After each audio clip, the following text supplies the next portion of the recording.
আসসালামু আলাইকুম everyone, welcome to the cafe cooking. আজকে আপনাদের সাথে শেয়ার করব কীভাবে হোটেলে এত মুসমুসে নিমকি তৈরি হয় তার গোপন টিপস। সো ভিউয়ার্স, তাহলে চলুন শুরু করি আমার আজকের রেসিপি নিমকি। এই রেসিপির জন্য আমি প্রথমেই নিয়েছি 1 কাপ ময়দা, এর সাথে অ্যাড করেছি পরিমাণ মতো লবণ, তার সাথে অ্যাড করেছি 1 চা চামচ কালো জিরা, এরপর এর সাথে অ্যাড করেছি 1 কাপ পরিমাণ সয়াবিন তেল। সয়াবিন তেল অ্যাড করা হয়ে গেলে আমি এবার সবগুলো উপকরণ ভালোভাবে মিক্স করে নিব। আপনারা অবশ্যই ভালোভাবে 1 থেকে 1.5 মিনিট নাড়াচাড়া করে আটাটা যাতে তেলের সাথে লেগে যায় সেভাবে মিক্স করে নেবেন। তার সাথে এবার অ্যাড করব হালকা পানি অ্যাড করে আপনারা ডোটা অবশ্যই শক্তভাবে তৈরি করবেন। কখনোই প্রথমে পানি বেশি দিবেন না, তাহলে ডোটা নরম হয়ে যাওয়ার একটা ভয় থেকে যাবে।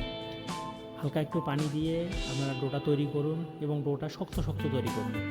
দেখুন আমার ডোটা মোটামুটি শক্ত তৈরি হয়েছে এবং ডোটা মোটামুটি তৈরি করা শেষ।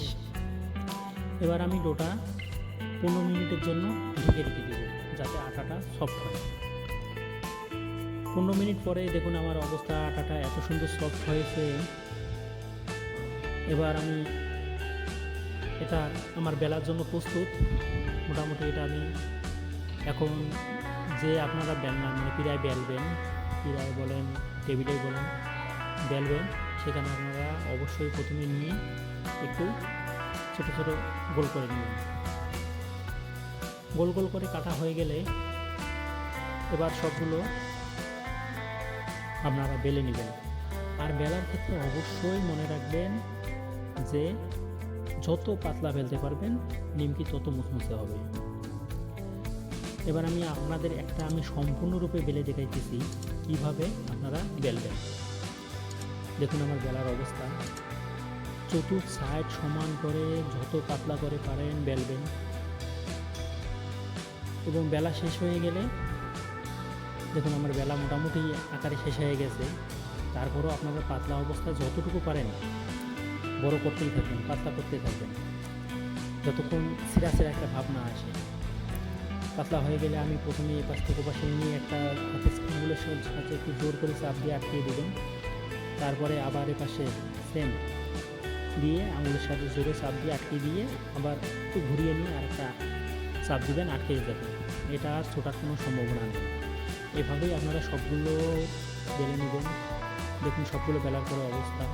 আর হ্যাঁ, আপনাদের উদ্দেশ্যে একটি কথা, যদি নিমকি আপনারা মুচমুচে করতে চান তাহলে আপনাদের জন্য সবচেয়ে বড় উপাদান হলো যে পরিমাণ ময়দা দিবেন তার হাফ পরিমাণ তেল দিবেন, তাহলে নিমকি অটোমেটিকলি একটা মুচমুচে ভাব এসে যাবে।